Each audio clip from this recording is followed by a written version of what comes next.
사람이 워런 버핏에 관한 최신 책 버핏 포트폴리오의 몇 챕터를 보내줬는데요. 사실 저는 그의 첫 번째 책을 읽었을 때 그 책이 괜찮기는 했지만 인간 지식에 엄청난 기여를 한 것 같지는 않다고 생각해서 두 번째 책은 안 읽었어요. 그런데 얼마 뒤에 레디라는 사람이 이 두 번째 책의 전체본을 다시 보내주었길래 읽어보았더니 정말 놀랐습니다. 책이 아주 잘 쓰였을 뿐만 아니라 투자 과정에 대한 생각을 깊이 있게 통합한 굉장한 기여를 한 책이었거든요. 그래서 이 책을 여러분 모두가 꼭 한 권씩 사서 읽어보기를 정말로 추천합니다. 저는 이 책이 공항에서 크게 홍보되는 것도 봤는데요. 책 제목은 워런 버핏 포트폴리오입니다. 안녕하세요. 위키돌이입니다. 오랜만에 찾아뵙습니다. 기억. 최근 게시한 찰리먼거의 책 추천 영상에서 첫 번째 책은 더 워런 버핏 포트폴리오였습니다. 먼거의 강추가 있었지만 아직 국내엔 번역서가 없는 관계로 제가 직접 해봤습니다. 이번 영상은 이 책의 총 9장 중 제1장에 해당되는 내용이고요. 반응이 좋으면 꾸준히 업데이트하도록 하겠습니다. 투자 여정에 큰 도움이 되시길 바랍니다. 저도 영상을 만들면서 뇌색임질하였습니다. 그게 책의 묘미이지요. 책을 읽읍시다.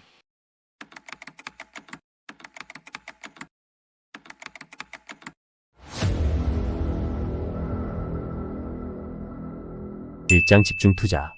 로버트, 우리는 몇 개의 뛰어난 회사에만 집중해요. 우리는 집중 투자자죠. 워런 버핏.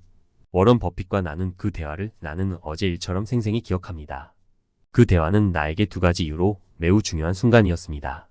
첫째, 내 생각을 완전히 새로운 방향으로 전환시켰기 때문이고, 둘째, 본능적으로 타당하다고 느꼈지만 오랫동안 업계에서 무시해왔던 포트폴리오 관리 방식에 새로운 이름을 붙여주었기 때문입니다. 그 방법이 바로 오늘날 우리가 집중 투자라 부르는 것이며, 일반적으로 사람들이 생각하는 경험 많은 투자자들의 방식과는 정반대입니다. 헐리우드는 우리에게 돈을 관리하는 사람의 전형적인 이미지를 보여주곤 합니다. 양쪽 귀에 전화를 들고 여기저기에서 삐빅거리는 컴퓨터 화면을 주시하며 주가가 조금만 내려가도 키보드를 두드리며 정신없이 메모하는 모습이죠. 하지만 워런 버핏은 전형적인 집중 투자자로서 이런 부산스러움과는 정반대에 있습니다. 많은 사람들이 세계 최고의 투자자라고 여기는 그에 대해 차분하다, 서민적이다, 할아버지 같다는 표현을 씁니다. 그는 깊은 확신에서 나오는 침착함으로 움직이지만 그의 성취와 성과는 전설적입니다. 투자 업계가 그의 행보를 면밀히 주시하는 것은 우연이 아닙니다. 버핏이 자신의 접근 방식을 집중 투자라고 한다면 우리가 그것이 무엇이며 어떻게 하는지 배우는 것은 지혜로운 일일 것입니다. 집중 투자는 놀라울 정도로 간단한 개념이지만 많은 단순한 아이디어가 그렇듯 복잡한 개념들이 얽혀 그 기초를 이루고 있습니다. 이 아이디어를 자세히 살펴보면 표면의 명료함 아래 깊이와 실체 그리고 견고한 사고가 담겨 있음을 알 수 있습니다. 이 책에서는 이러한 서로 맞물려 있는 개념들을 하나씩 자세히 살펴볼 것입니다. 지금은 우선 집중 투자라는 핵심 개념을 소개하는 데 목적이 있습니다. 이 개요의 목표는 이 책의 목표와 동일합니다. 여러분이 투자 결정과 포트폴리오 관리에 대해 새로운 시각을 가지도록 돕는 것입니다. 미리 경고하자면 이 새로운 방법은 여러분이 주식 투자에 대해 들어왔던 방식과 완전히 반대일 가능성이 큽니다. 그것은 주식에 대한 일반적인 사고방식과 헐리우드의 클리셰가 묘사하는 버핏의 모습만큼 거리가 멉니다. 집중 투자의 핵심은 매우 간단하게 요약될 수 있습니다. 장기적으로 평균 이상의 수익을 낼 가능성이 높은 몇 개의 주식을 선택해 대부분의 자금을 그 주식에 집중하고 단기적인 시장 변동에는 흔들리지 않을 용기를 가지는 것입니다. 헌데 위 문장은 아마 여러분의 머릿속에 여러 질문들을 떠오르게 할 것입니다. 어떻게 그 평균 이상의 주식을 찾을 수 있나요? 몇 개가 도대체 몇 개를 의미하나요? 집중한다는 게 무슨 뜻인가요? 얼마나 오래 보유해야 하나요? 그리고 마지막으로 왜 그래야 하죠? 이 질문들에 대한 자세한 답은 뒷장에서 다루어질 것입니다. 지금은 왜 여러분이 이 방법에 신경 써야 하는지에 대한 개요를 제공하는 것이 목표입니다. 오늘날의 포트폴리오 관리 두 가지 선택. 현재 포트폴리오 관리는 두 가지 상반된 전략, 즉 적극적인 포트폴리오 관리와 인덱스 투자 간의 줄다리기에 갇혀 있습니다. 적극적인 포트폴리오 관리자들은 다수의 일반 주식을 끊임없이 사고 팝니다. 그들의 임무는 고객을 만족시키는 것입니다. 즉 매일 시장을 초과하는 성과를 내도록 노력하여 고객이 내 포트폴리오는 시장 전체와 비교해 어떻지? 라는 질문을 던질 때마다 긍정적인 답변을 받도록 하는 것이죠. 이를 위해 적극적인 관리자는 향후 6개월 동안 주식이 어떻게 움직일지 예측하려 하고 그 예측을 바탕으로 포트폴리오를 자주 바꾸면서 이익을 얻고자 합니다. 오늘날의 일반 주식형 뮤추얼 펀드는 평균적으로 100개 이상의 주식을 보유하며 80% 이상의 회전율을 기록합니다. 반면 인덱스 투자는 매수 후 보유하는 수동적인 접근 방식입니다. 특정 벤치마크 지수, 예를 들어 S&P 500을 모방하도록 설계된 광범위하게 분산된 포트폴리오를 구성하고 보유하는 것입니다. 적극적 관리와 비교했을 때 인덱스 투자는 비교적 새롭고 덜 보편적입니다. 1980년대에 인덱스 펀드가 정당한 대안으로 자리 잡은 이후 두 전략의 지지자들은 어느 쪽이 궁극적으로 더 높은 수익을 가져다 줄지 논쟁을 벌였습니다. 적극적인 포트폴리오 관리자들은 자신들의 뛰어난 주식 선택 능력 덕분에 어떤 인덱스보다 더 좋은 성과를 낼 수 있다고 주장합니다. 반면 인덱스 투자자는 최근 역사적 데이터를 근거로 자신들의 주장을 뒷받침합니다. 1977년부터 1997년까지 20년간의 연구에 따르면 S&P 500을 초과하는 주식형 뮤추얼 펀드의 비율은 50%에서 25%로 크게 감소했습니다. 1998년에는 90%의 적극적 관리 펀드가 시장을 하회했고 평균적으로 S&P 500보다 14% 낮은 성과를 보였습니다. 적극적 관리 전략에서 수백 종목을 매매하는 관리자는 그 자체로 시장이 되었습니다. 이 접근 방식의 치명적인 오류는 금융 세계의 복잡한 특성상 예측이 불가능하다는 점입니다.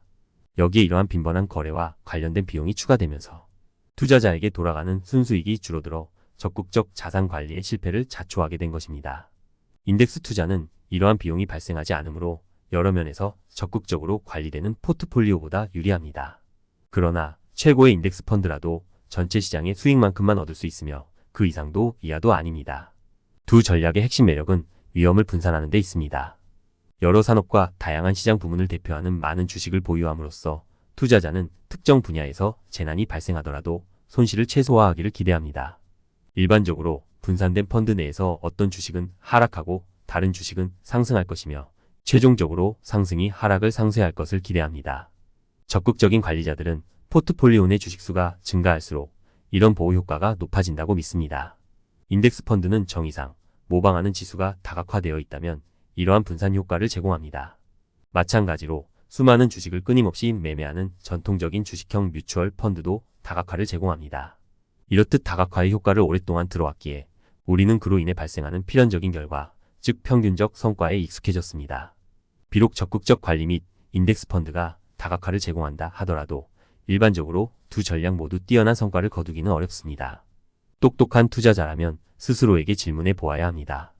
나는 평균적인 수익률에 만족하는가? 더 나은 성과를 거둘 수 있는가? 새로운 선택. 워런 버핏은 이 인덱스와 적극적 전략에 대한 논쟁에 대해 어떻게 생각할까요? 만약 이 두 가지 선택만을 두고 고른다면 버핏은 주저없이 인덱스를 선택할 것입니다. 이는 특히 위험을 거의 감수하지 않으려 하거나 비즈니스 경제학에 대해 거의 모르는 사람들이 주식시장에 장기적으로 참여하려 할 때 적합한 방법입니다. 버핏은 인덱스 펀드에 주기적으로 투자하는 아무것도 모르는 투자자가 사실 대부분의 투자 전문가보다 더 좋은 성과를 낼 수 있다고 말합니다. 그러나 버핏은 또 다른 대안을 지적합니다. 인덱스를 능가할 가능성을 크게 높이는 전혀 다른 종류의 적극적 포트폴리오 전략이 있으니 그것이 바로 집중 투자입니다. 집중 투자 큰 그림. 뛰어난 기업을 찾아라. 워런 버핏은 뛰어난 회사에 투자하기 위한 방법을 오랜 세월 동안 발전시켜 왔습니다. 그의 선택 기준은 상식에 기초합니다. 회사 자체가 잘 운영되고 똑똑한 사람들이 경영하고 있다면 그 회사의 내재 가치는 결국 주가에 반영될 것이라는 생각입니다. 따라서 버핏은 주가를 추적하는데 시간을 쓰기보다는 회사의 경제적 구조와 경영진을 분석하는데 더 많은 관심을 기울입니다. 물론 회사를 분석하고 그 경제적 가치를 평가하는 일이 쉬운 일은 아닙니다. 분명 어느 정도 노력이 필요합니다. 하지만 버핏은 이 숙제가 시장을 따라가려는 노력보다 더 많은 에너지를 필요로 하지 않으며 그 결과가 훨씬 유용하다고 여러 번 언급했습니다. 버핏의 분석 방식은 각 투자 기회를 몇 가지 투자 원칙에 따라 평가하는 것입니다. 더 워런 버핏 웨이에서 자세히 다루어지는 이 원칙들은 일종의 도구 벨트와 같으며 각 원칙은 하나의 분석 도구로 볼 수 있습니다. 이 원칙들을 함께 사용하면 높은 경제적 수익을 낼 가능성이 가장 큰 회사를 고를 수 있는 방법이 됩니다.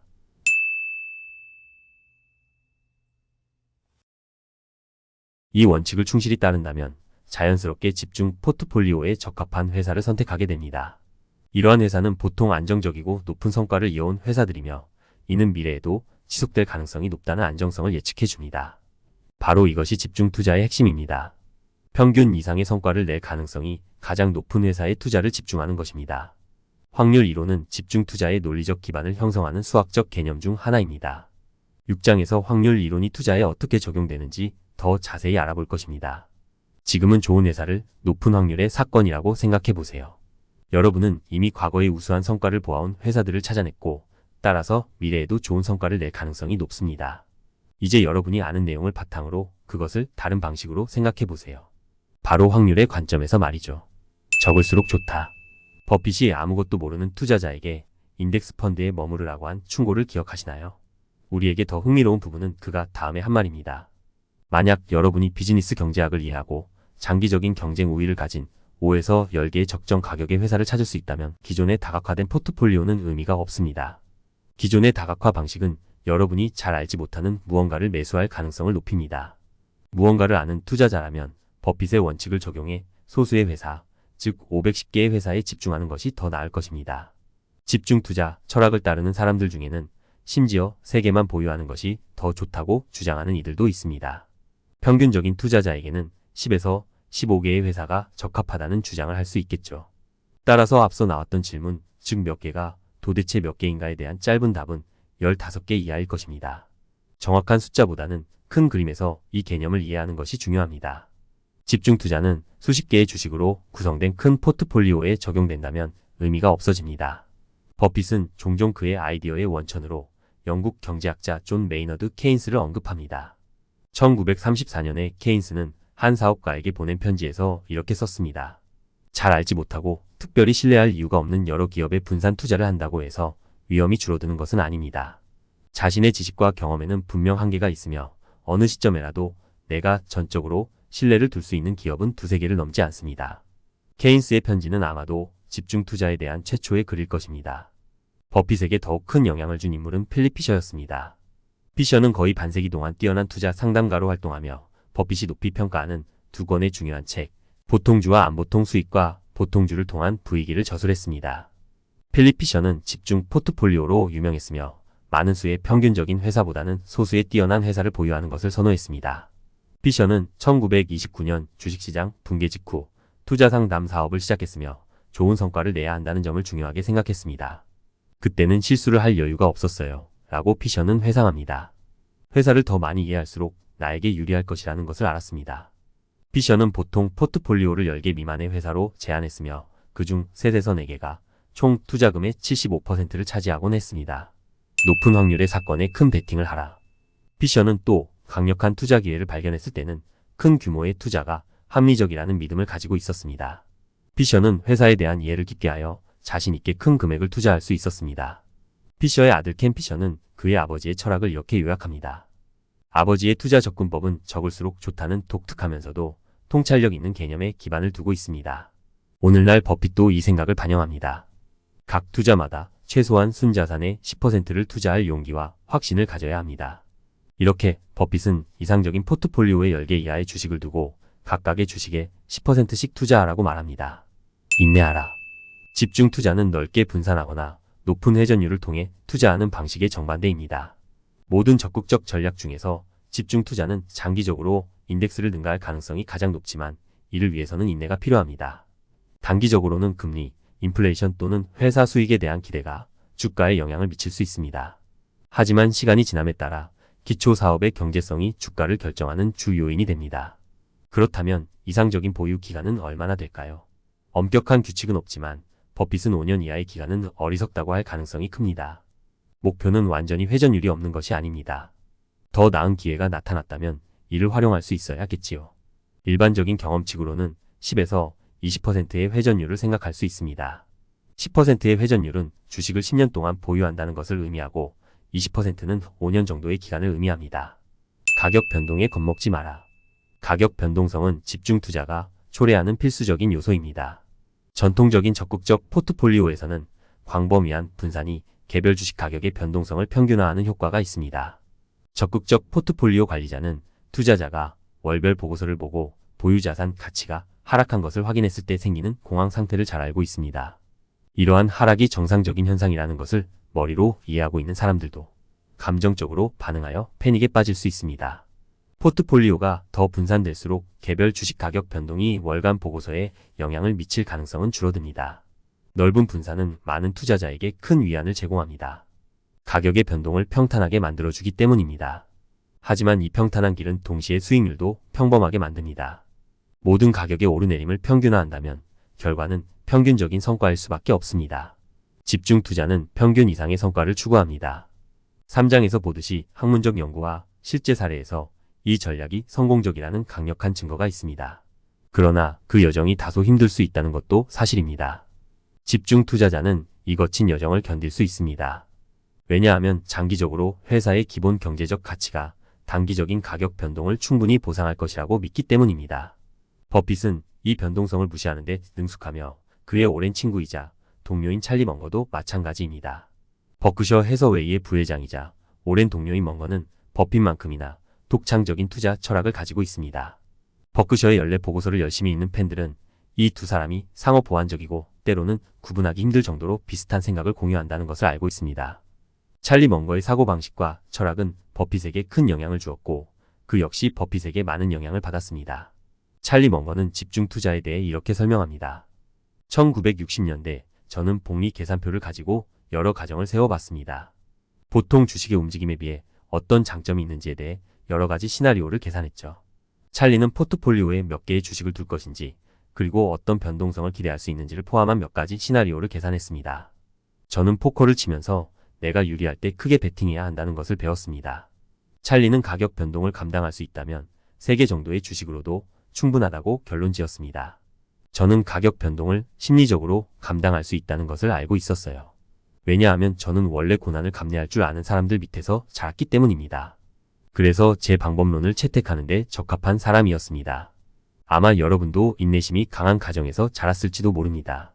만약 그렇지 않더라도 일부 특성은 배울 수 있습니다. 첫 번째 단계는 스스로 다른 방식으로 생각하고 행동하기로 결심하는 것입니다. 투자 습관과 사고방식을 바꾸는 것은 하룻밤 사이에 이루어지지 않지만 시장의 변덕에 동요하지 않고 성급하게 행동하지 않도록 자신을 훈련하는 것은 충분히 가능하죠. 투자의 심리에 대해 더 배우면 도움이 될 수 있습니다.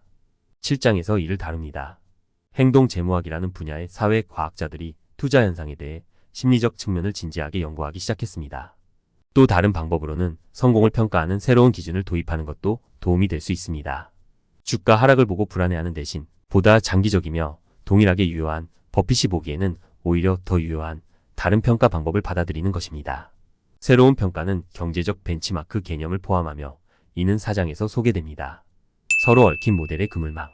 앞서 말했듯이 집중투자는 여러 논리, 수학, 심리 원칙들이 얽혀 생명력을 얻는 간단한 아이디어입니다. 이 장에서 소개된 원칙들에 대한 개요를 바탕으로 구체적인 지침을 포함하여 기본 개념을 다시 표현할 수 있습니다. 요약하자면 집중투자 과정은 다음과 같은 행동을 포함합니다. 워런 버핏의 투자 원칙을 사용해 과거에 평균 이상의 수익을 냈고 앞으로도 지속적인 강력한 성과를 낼 가능성이 높은 10에서 15개의 뛰어난 회사를 선택합니다. 확률이 높은 기회에 가장 큰 투자를 배치하며 투자 자금을 비율에 맞게 배분합니다. 상황이 악화되지 않는 한 포트폴리오를 최소 5년 동안 유지하고 더 오래 유지할수록 좋습니다. 가격 변동에도 평온하게 대응하도록 자신을 훈련합니다.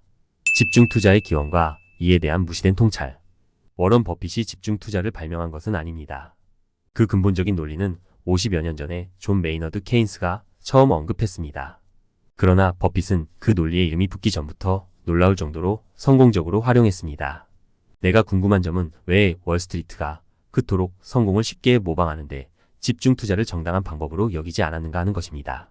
1995년에 우리는 레그 메이슨 포커스 트러스트라는 펀드를 출시했습니다. 이 펀드는 단 15개 이하의 주식만 보유하도록 설계된 두 번째 뮤추얼 펀드였습니다. 첫 번째는 세쿼이아 펀드로 그 이야기는 3장에서 다룹니다. 집중 포트폴리오를 관리하면서 나는 집중 투자자들이 투자 업계에서 지배적인 방식과는 전혀 다른 세계에서 활동한다는 것을 배우게 되었습니다. 간단한 진실은 그들은 다르게 생각한다는 것입니다. 찰리 멍거는 나에게 이 사고방식을 모델의 그물망이라는 강력한 은유로 설명해 주었습니다. 1995년 멍거는 남캘리포니아 대학교 경영대학원의 길퍼드 베백 교수의 수업에서 기초적이며 세속적인 지혜로서의 투자 전문성이라는 주제로 강연했습니다. 멍거는 지혜란 단순한 사실과 수치의 나열이 아니라 경험을 여러 모델에 걸쳐 정렬하고 결합하는 것이라고 설명했습니다. 멍거는 성공적인 투자자가 되려면 여러 분야의 개념을 결합하는 사고방식을 가져야 한다고 믿었습니다. 비즈니스 교수들은 강의에서 물리학을 다루지 않고 생물학 교수는 수학을 포함하지 않으며 수학 교수는 심리학을 가르치지 않습니다. 하지만 멍거는 이러한 지적 관할 경계를 무시하고 모든 모델을 머릿속 그물망에 포함시켜야 한다고 설명합니다. 멍거는 이렇게 말합니다. 인간의 뇌는 모델로 작동해야 하며 당신의 뇌가 가장 기본적인 모델을 이해하게 해야 합니다. 왜냐하면 그것들이 단위당 가장 많은 일을 할 수 있는 모델들이기 때문입니다. 나에게 집중 투자는 기존 투자 문화에서 널리 사용되는 협소한 모델 안에 정확히 들어맞지 않는다는 것이 분명합니다. 집중 투자의 완전한 혜택을 받기 위해 우리는 몇 가지 개념과 모델을 추가할 필요가 있습니다. 심리학에서 나오는 행동 모델을 이해해야 투자 행동을 이해하게 됩니다. 통계적 확률 모델을 배워야 포트폴리오 최적화 방법을 알게 됩니다. 그리고 복잡한 적응 시스템 모델을 이해해야 시장 예측의 허무함을 인식하게 됩니다. 이러한 연구는 과도하게 복잡하지 않습니다. 이 분야 중 어느 하나의 초전문가가 될 필요는 없습니다. 라고 찰리는 설명합니다. 큰 아이디어 몇 가지를 제대로 그리고 확실하게 배우면 됩니다. 멍거는 여러 모델이 결합되어 같은 방향으로 작용할 때 발휘되는 통찰력이 가장 흥미롭다고 지적합니다. 집중 투자자들이 배워야 할 가장 상세한 모델은 주식을 고르는 모델이며 많은 분들이 더 워런 버핏 웨이에서 이미 이를 접했을 것입니다. 여기서 우리는 포트폴리오를 구성하고 장기적으로 최대 결과를 얻기 위해 그 포트폴리오를 관리하는 몇 가지 간단한 모델을 추가할 필요가 있습니다. 그러나 우리는 혼자가 아닙니다. 우리에게는 버핏과 멍거의 지혜가 있으며 그들의 경험이 축적된 버크셔 해서웨이가 있습니다. 이 두 사상가들은 자신들의 조직을 옳은 사고체계를 가르치는 교육적 기업이라고 설명합니다. 이 사고체계의 핵심 교훈은 몇 가지 큰 아이디어가 정말 효과가 있다는 것입니다. 멍거는 이렇게 말했습니다. 버크셔는 기본적인 수학, 기본적인 상식, 기본적인 두려움, 기본적인 인간 본성 진단을 통해 인간 행동을 예측하는 시스템을 사용합니다. 일정 정도의 규율을 가지고 이것을 시행하면 잘 될 가능성이 큽니다.